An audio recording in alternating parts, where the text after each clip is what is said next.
नमस्कार, आपका बात 25ई में स्वागत है। और बात 25ई में हम चर्चा करते हैं एक चरित्र जो संतोष सिंह जी जो कलकत्ता निवासी हैं, उन्होंने हाबलूदा का जो चरित्र निर्माण किया है, वो उनके आसपास में जो भी उन्होंने देखा, समझा, सुना है, उस पर आधारित है। और वो हाबलूदा और उनके साथ में और भी बहुत सारे चरित्र हैं, बड़े ही रोचक चरित्र हैं। और उसके ऊपर संतोष सिंह जी बीच-बीच में आज की परिस्थितियों पे, वहाँ के सामाजिक परिवेश पे, वहाँ पे नौकरियों की स्थिति पे, वहाँ की विभिन्न किस्म की जो जिद्दो-जहद है, जो रोज़मर्रा का जो प्रतिदिन का संघर्ष है, उसके परिवेश में काफ़ी कुछ लिखते रहते हैं। तो आज हम हबलूदा से संतोष सिंह जी से बात करने की शुरुआत करेंगे। और फिर उसके बाद में हम जो है वो नौंदी ग्राम जो कथा है कि किस तरह से टाटा को बुलाया गया, फिर भगाया गया, और उसमें एक मुख्य जो नीति क्या है, सिर्फ राजनेताओं की नहीं, वहाँ की जनता की भी नीति क्या है। और उसके बाद में जो औद्योगिक जो जिस तरह से उद्योग धंधों का वहाँ पे सत्यानाश हुआ, लोगों को भगाया गया और भी बहुत सारे डिफ़ॉल्ट हुए, उनकी बात करेंगे। और एक बहुत ही बड़ी घटना जो कि 1979 में हुई थी, अ, मौरिच झापी का जो नरसंहार था, उसमें कहा जाता है कि करीब 4000 से लेकर 8000 तक, इसमें कोई भी संख्या हो सकती है, वो जो नमोशूद्रा थे, जो कि बांग्लादेश से आए थे विस्थापित होकर के मजबूरी की स्थिति में, उनकी हत्याएँ की गई, उनके साथ में दुनिया भर के जुर्म ढाए गए, लेकिन वो भारत के लोगों के स्मृति पटल से बिल्कुल छुपा दिया गया, उस पे कभी बात ही नहीं हुई। तो हम बात करते हैं अ, संतोष सिंह जी से।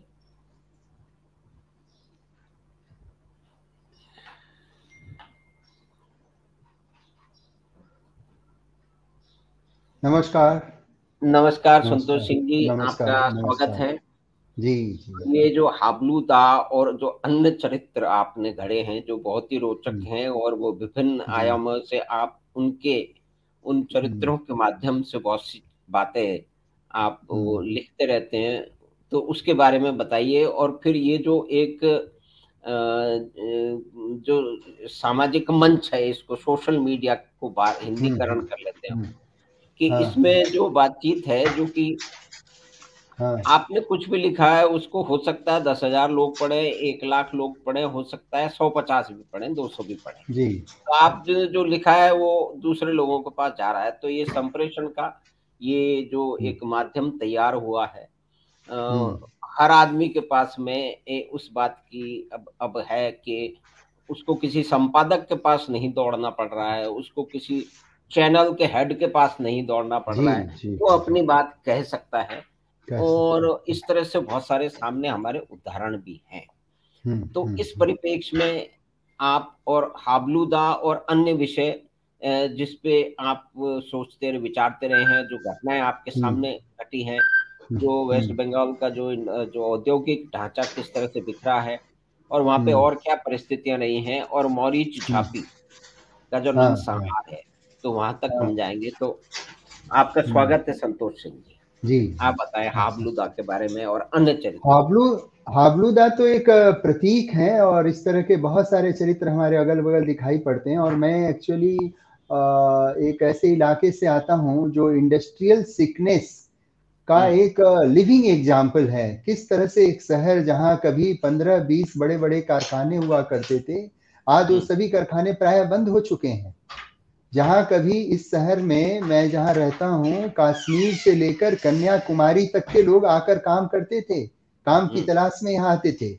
जहाँ भारत के पहले जूट मिल की स्थापना हुई थी, जूट, टेक्सटाइल, फिर से ग्लास, फर्टिलाइजर, केमिकल, एनटीसी की कई मिलें थी हमारे यहाँ पर। ये सारी मिलें अब बंद हो चुकी हैं, और कुछ जो हैं उनकी स्थिति बहुत खराब है। तो ये स्थिति खराब होनी शुरू हुई 70 के दशक से, 70 या 60 के दशक से समझ लीजिए, जब से इन लोगों ने यहाँ मिलिटेंट ट्रेड यूनियनिज्म और ये सारी जो बातें आई, धीरे धीरे धीरे फिर यहाँ से कल कारखाने बंद होने लगे और ये फिर इनके दूसरे राज्यों में ये शिफ्ट होने लगे।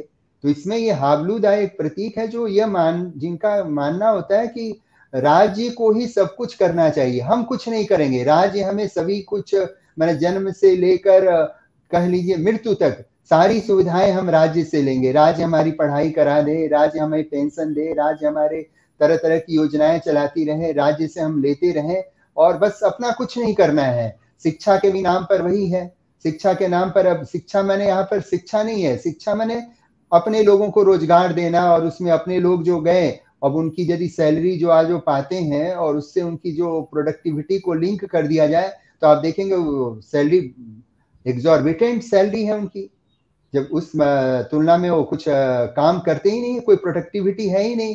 तो शिक्षा के मामले में, स्वास्थ्य के मामले में यही सारी बातें, बस रोजगार रोजगार माने स्टेट से लेते रहो और कल कारखाने जो थे, जो रोजगार देने वाले असली जो चीज थी उसको इन लोगों ने चौपट कर दिया, बंद कर दिया।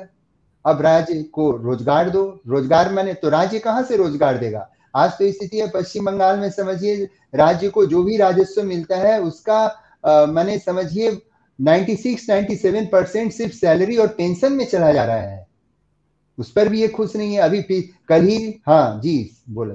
ये एक बहुत ही महत्वपूर्ण है, ये आप ये संख्या बता रहे हैं कि भाई जो सैलरी का जो एक्सपेंडिचर है वो जो भी उनके पास आय आती है विभिन्न स्रोतों से उसका 90% करीब, तो फिर इंफ्रास्ट्रक्चर डेवलपमेंट में और दूसरे के डेवलपमेंट, उसका कोई भी विकास है वो कहाँ से करेंगे? नहीं, वो संभव नहीं है, विकास हो पाएगा कहाँ से, संभव नहीं है, उसके लिए पैसा ही नहीं है। अभी कल ही यहाँ पर राज्य सरकार के कर्मचारियों ने स्ट्राइक किया था बंगाल में कि उनको डीए चाहिए केंद्र सरकार के कर्मचारियों की तुलना में, जबकि यहाँ के मुख्यमंत्री कह चुकी हैं कि अब आप तो मेरा सर भी काट लीजिए, अब हम डीए बढ़ा नहीं सकते, ये स्थिति है। तो हाबलूदा उसी के प्रतीक हैं कि भाई सब कुछ स्टेट दे दे, हम आराम से बैठे रहें, ये स्टेट की जिम्मेवारी है हमारे बच्चों को पढ़ाना लिखाना सब कुछ। और आज स्कूलों की स्थिति देखिए, स्कूल में क्या है, शिक्षा नहीं है, शिक्षा छोड़कर बाकी सब कुछ है। सरकार की जो तरह तरह की योजनाएं हैं उनका इम्प्लीमेंटेशन, मिड डे मील दो तो जूता दो, ड्रेस दो, स्कूल बैग दो, कॉपी दो, किताब दो, तरह तरह की स्कॉलरशिप, स्कूल का काम अब यही हो गया है। खुद शिक्षक लोग इसमें इन्वॉल्व रहते हैं और कहीं कुछ नहीं, पढ़ाई का कोई नामो निशान नहीं।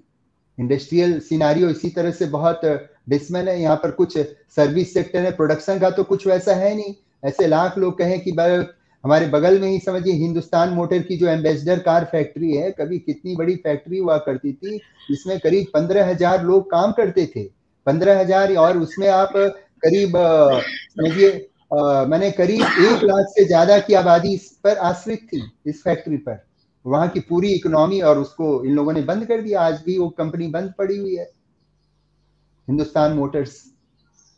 ये जो एक आपने चरित्र गढ़ा है जो कि अब देशव्यापी हो चुका है, मतलब हाँ। ये क्योंकि आप ये जो मतलब ये जो सोच के सब कुछ सरकार करेगी, क्योंकि कुछ पार्टियों ने, कुछ विचारधाराओं ने, मुख्य रूप से वामपंथियों ने कहा कि भाई ये सब हमारा राज आना दो, आपको कुछ करना ही नहीं पड़ेगा, बैठे बैठे सब आपको मिलेगा, सबको हम बराबर कर देंगे। तो उसके लिए उन्होंने जो प्रोडक्टिव लोग थे, जो उद्यमी थे, उनको तो भगा दिया।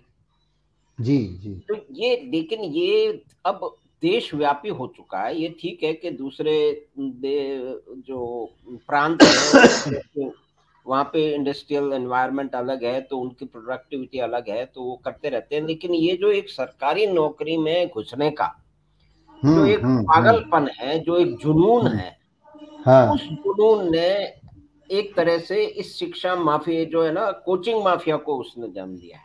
जी जी जी जी, बहुत बड़ा नेक्सस है। हाँ। तो ये इसी में जो हम बात करें कि एक बहुत ही बड़ी घटना हुई, नंदीग्राम कथा जो है, तो वहां पे क्या कैसे हुआ कि पहले तो एक सिंगूर एंड नंदीग्राम, सिंगूर जी, हमारे सिंगूर है, हाँ जी, सिंगूर। हाँ। तो सिंगूर और नंदीग्राम में पहले तो एक देश के प्रमुख उद्योगपति को बुलाया गया, उन्होंने इन्वेस्टमेंट किया, हाँ। उनसे कोई कॉन्ट्रैक्ट हुआ, उनको हाँ। कुछ सुविधाएं देनी थी, तो उनको आके यहाँ पे इंडस्ट्री लगानी थी, उससे हाँ, राजस्व हाँ। मिलता सरकार को, लोगों को रोजगार मिलता, बहुत रोजगार के बहुत हाँ तो ये क्या कथा हुई, मतलब इसमें ये जो एक जो साइकी है वहां के लोगों की, तो इसमें आप तो वहां रहते हैं, तो सभी कुछ आपने नजदीक से तो उसको जरा जी समझाएं। ये जी। दूसरे लोगों के हमारे बाहर रहते हैं, हमको समझ में नहीं आता कि किस तरह से क्या होता है। नहीं, वही बस वही मानसिकता कि जब आज कोई कल कारखाना हम बैठाते हैं तो पहले तो ठीक है, उसके बाद फिर वो खड़ा कर दिया गया कि किसानों का इससे बहुत शोषण हो गया, किसानों की जो जमीन जो है बहुत औने पौने दाम पर ले ली गई, उनको सही कंपेंसेशन नहीं मिला, इस तरह के कई मुद्दे खड़े कर दिए गए। जबकि वह किसान जिनके लिए यह आंदोलन खड़ा हुआ, जिससे टाटा को जाना पड़ा, आज उनकी स्थिति क्या है कोई वहां जाकर देख सकता है, पूरा वीरान पड़ा है, कहीं कुछ नहीं है। जबकि सिर्फ उनकी वहां क्या पर स्थिति, आप तो इन चीजों से इन इन इन परिस्थितियों से परिचित है, तो जिन लोग, मतलब जिन लोगों के नाम पे आंदोलन करके जी उनको टाटा को भगाया गया, हाँ, जिनके लाभ के लिए, उनका लाभ कितना, उनकी आज की आर्थिक और सामाजिक परिवेश क्या है? उनकी स्थिति कुछ नहीं है। अब उन लोगों ने जैसे जिनकी जमीन ली गई, टाटा ने बहुत अच्छा उन्हें पैसा दिया और फिर उस पैसे को उन लोगों ने फिर बहुत अपव्यय करने लगे, इधर उधर खर्च करने लगे, जिससे आज उनकी स्थिति बहुत खराब हो गई, खाए बगैर मर रहे हैं, फिर दूसरी जगह अब नौकरी खोज रहे हैं, काम की तलाश में बाहर जा रहे हैं। जबकि ये सिर्फ फैक्ट्री एक खुल जाने से पूरे बंगाल का नक्शा बदल जाता। जो वर्षों से यहाँ अनएम्प्लॉयमेंट था, लोगों को काम नहीं था, वह कितने काम की का जनरेशन होता जिसकी कल्पना नहीं है।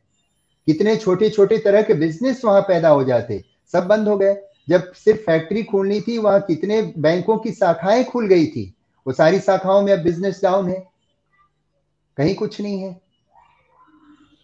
तो क्या जो और जी एक मैं एक प्रश्न है कि जो क्या 1970 और के दशक से हम्म, वामपंथियों ने, जिस तरह से आपको मालूम है कि एक बहुत ही प्रमुख उद्योगपति को कलकत्ता की सड़कों पे जी जी जी, नंगा दौड़ाया था, और आदित्य बिरला को, हाँ। जी उनको नंगा दौड़ाया था, तो क्या हम्म। उसका ये मतलब उसकी क्या, मतलब क्या कहेंगे उसको, कि उसकी क्षमा मांग रहे थे, उसमें अमूलचूल परिवर्तन कर रहे थे, कि इस समय ये जो है मतलब टाटा को बुला के और फैक्ट्री लगवा करके, मैंने टाटा को पहले तो तो टाटा को इन लोगों ने अपने शासन के अंतिम दिनों में इन्हें समझ में आई कि नहीं, यहाँ पर अब कल कारखाने भी खुलने चाहिए, नहीं तो जनता में बहुत रोष आ रहा है। तब इन लोगों ने बहुत कोशिश करके टाटा को राजी किया था। टाटा तो यहाँ आने वाले थे नहीं, टाटा को हम्म, बहुत इन लोगों ने कोशिश करके फिर टाटा को यहाँ पर एग्री हुए टाटा कि हाँ चलो हम यहाँ खोलेंगे। लेकिन खुलते ही फिर वही उन लोगों ने नहीं तो एक दूसरे लोग आकर खड़े हो गए, जो किसान संघर्ष और ये वो कि किसानों का शोषण हो रहा है, टाटा ने औने पौने दाम पर इन लोग से जमीन ले लिए, ये शुरू कर दिया, जिससे टाटा को जाना पड़ा। बहुत दुखद है ये स्थिति। तो इसके साथ में आपको तो वो भी कि भाई वो कह रहे हैं कि भाई हमने भूमि सुधार कर दिया बंगाल में, उससे हाँ गरीबों का भला हो गया। हाँ लेकिन दूसरी बात ये कि जो इंडस्ट्रियल लॉ है, जो कि उसके बारे में कि भाई जो अ, उद्योगों को अपने कर्मचारियों को जो भी कोई ग्रेच्युटी देनी है, पीएफ देना हम्म, है, जी जी आजकल जी तो जी। सिस्टम पूरा डिजिटल है। अच्छा, ये डिजिटल डिजिटल का हो सब गया, नहीं आज तो डिजिटल हो नहीं, गया, हाँ। डिजिटल का सबसे प्रथम मुख्य रूप से कंप्यूटर ले लीजिए, उसका विरोधी वामपंथियों ने किया। हाँ सबसे ज्यादा, जबकि आज उसकी वजह से ही ये जो आम जनता है, जो निचली तबके की जनता है, इनको सबसे ज्यादा फायदा इसका हो रहा है आज डिजिटाइजेशन का। सारे पैसे उनके खाते में सीधे आ जाते हैं। इवन राशन में भी जो यहाँ बहुत धांधली हुआ करती थी, राशन की भी सारी बातें बंद हो गई, वो धांधली की। अब डायरेक्ट उसके खाते में पैसा आता है, उसे राशन सीधे मिलता है, वो अपने अंगूठे लगाकर राशन दुकान से राशन उठाता है, कहीं कोई धांधली नहीं है। डिजिटाइजेशन ने उसका बहुत भला किया है ऐसे वर्ग का, तो और जब ये इसका जो, विरोध करते थे। नहीं इसका जो कह रहे थे कि भाई हम मजदूरों का ध्यान रखेंगे, उनकी संपन्नता बढ़ाएंगे, उनको हम्म, मतलब उनको बहुत ही संपन्न कर देंगे, लेकिन उनके राज में किस तरह से जो उद्योग थे, मतलब उसमें देखिए सब तरह के उद्योग होते हैं बहुत सारे, और एक कल्चर भी होता है कि भाई उसमें जी डिफॉल्ट होने, कि भाई लोग पीएफ का पैसा उनसे तो काट रहे हैं लेकिन जमा नहीं करा रहे, इसके बारे में भी आपके पास जानकारी है का? हाँ, इसके बारे में यहाँ पर जूट मिलों में सबसे ज्यादा डिफॉल्टर था पीएफ का, और ग्रेचुइटी का की तो बात ही मत कहिए। तो ये लेकिन डिफॉल्टर हुआ कैसे, किसके सहयोग से हुआ, कौन लोग सहयोग कर रहे थे? आप देखिए लेबर डिस्प्यूट्स, मैंने लेबर एंटी लेबर, मैंने ये लोग ये कहते हैं कि हम मजदूरों के ये हिमायती हैं, हमारे ये है वो है, और श्रम कानूनों का सबसे ज्यादा उल्लंघन इनके शासन में हुआ। लेकिन उस पर ये चुप रहते हैं, उस पर ये कुछ बोलते नहीं है। आप तो मजदूर को रहने ही नहीं दिए, आपने तो कल कारखानों को बंद करवा दिया, आप तो मजदूर को खत्म कर दिए। बात करते करते कि हम मजदूर के हिमायती हैं, मजदूर के हितैषी हैं, आप तो कल कारखाने ही बंद कर दिए, तो मजदूर बेचारा रहेगा कहाँ? वो तो खुद ऐसे ही मरने के लिए बाध्य हो गया। तो कुल मिला के ऐसा देख सकते हैं कि वामपंथियों ने 34 साल तक, उससे पहले भी जो पाप किया, उद्योग और उद्यमियों को भगाने का पाप किया, हाँ, उसका प्रायश्चित करने के लिए वो टाटा को लेके आए। हाँ, लेकर आए, कोशिश किए। जी जी। लेकिन अंतिम दिनों में, हाँ, अपने अंतिम दिनों में जब जाने वाले थे। हाँ हाँ, मतलब पहले उद्योग धंधों को 40 साल तक नष्ट किया। हाँ, एकदम एकदम। 34 साल तो ये शासन में रहे, उससे पहले भी नष्ट किया इन्होंने, नष्ट किया। हाँ जी जी जी। उसका मतलब प्रायश्चित करने के लिए टाटा को बुलाया, लेकिन फिर इनकी दाल गिरी, क्योंकि दूसरी शक्तियां आ गई, उन्होंने इसी का जो रूपक बना के इनको सत्ता से हटा दिया। हटाया जी। एक इसी दौरान में 34 साल की में 1979 में 1979 में जो एक बहुत बड़ी घटना, जिसकी आम लोगों को जानकारी बहुत कम को है, मुझे खुद 2.5 साल पहले पता लगा जब मैंने दी फादर की द ब्लड आइलैंड जो किताब है उसके बारे में सुना और फिर उसके बारे में पढ़ा। और बहुत सारे हमारे मित्रों को आज भी मालूम नहीं है, नहीं।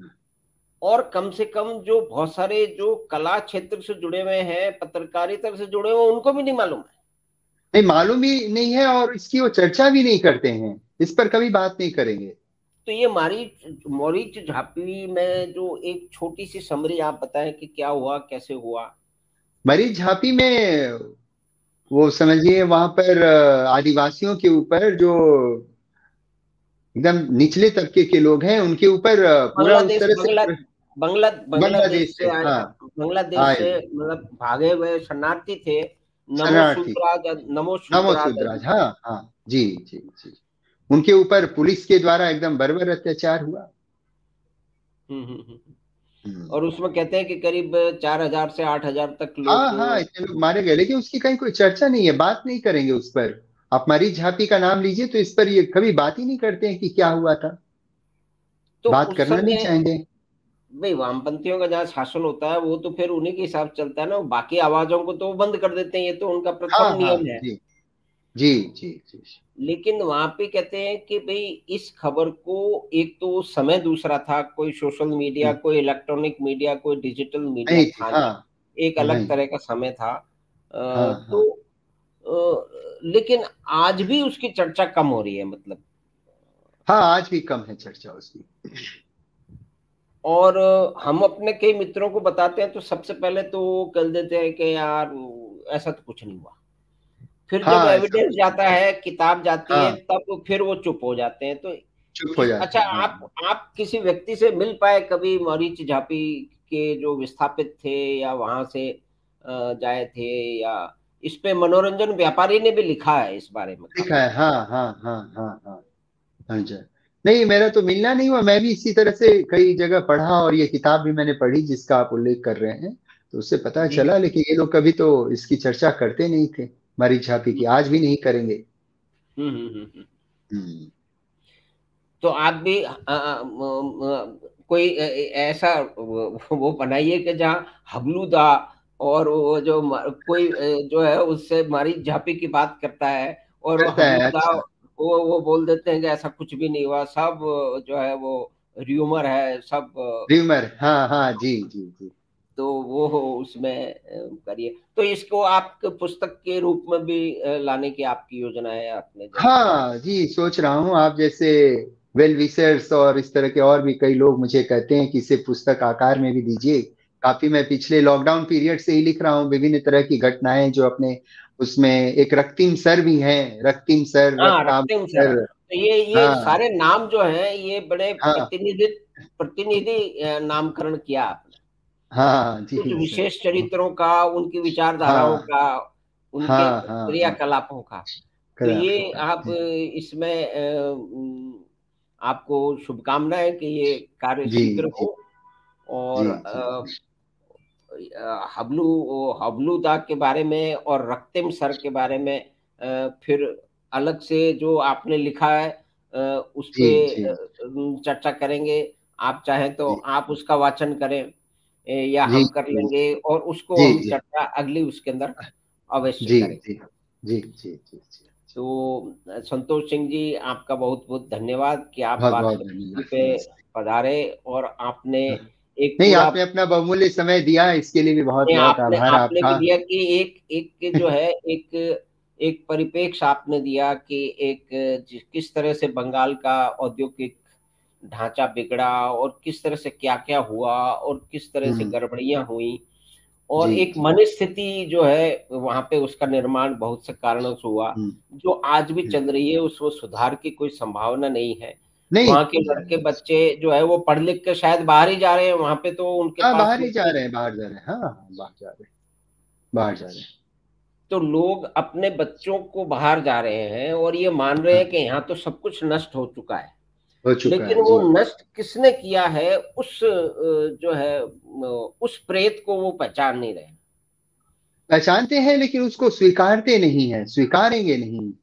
हम्म। वो बस ऐसे ही हवा में कुछ बातें कर देंगे इधर उधर। पब्लिकली, प्राइवेटली स्वीकारेंगे लेकिन पब्लिकली नहीं स्वीकारेंगे। तो ये तो एक जिसको हिपोक्रेसी और इसको कहते हैं, हिपोक्रेसी हिपोक्रेसी हिपोक्रेसी जी जी। ये तो पूरे इस समुदाय के अंदर पूरी अच्छी तरह से घुसी हुई है। घुसी हुई तो जी। संतोष सिंह जी, बहुत बहुत धन्यवाद। आपसे जी, फिर बहुत चर्चा धन्यवाद। करेंगे और इस नमस्ते। विषय में, और आपके चरित्रों के बारे में भी फिर से बात जी करेंगे। तो जी आपका जी स्वागत है और आपका धन्यवाद। फिर आपसे मुलाकात जी करेंगे। जी, नमस्ते। तो आपने बात सुनी बंगाल के बारे में, वहाँ की विभिन्न परिस्थितियों के बारे में, वहाँ के औद्योगिक ढांचे की किस तरह से वो ढह गया, और मनस्थिति का किस तरह से निर्माण हुआ। 35-40 साल तक जिन लोगों ने औद्योगिक ढांचे को ढहाया, उसको बर्बाद किया, उसको गाली दी, और प्रायश्चित करने के लिए वो अपने अंतिम समय में जाने माने उद्योगपति टाटा को ले आए सिंगूर नौंदीग्राम में। और उसके बाद में किस तरह से क्या हुआ कि ये एक अलग घटना है। इस तरह की घटनाएं किसी दूसरे प्रांत में नहीं हो रही है, बंगाल में हो रही हैं। उसकी कुछ विशेष परिस्थितियां हैं। तो हमें आशा है कि आपको ये बातचीत बंगाल के बारे में, सिंगूर और नंदीग्राम के बारे में, हमारी झांपी के बारे में, बंगाल के इंडस्ट्रियल डिक्लाइन के बारे में आपको पसंद आई होगी। तो आप लिंक अपने मित्रों और परिवार के साथ साझा कीजिए।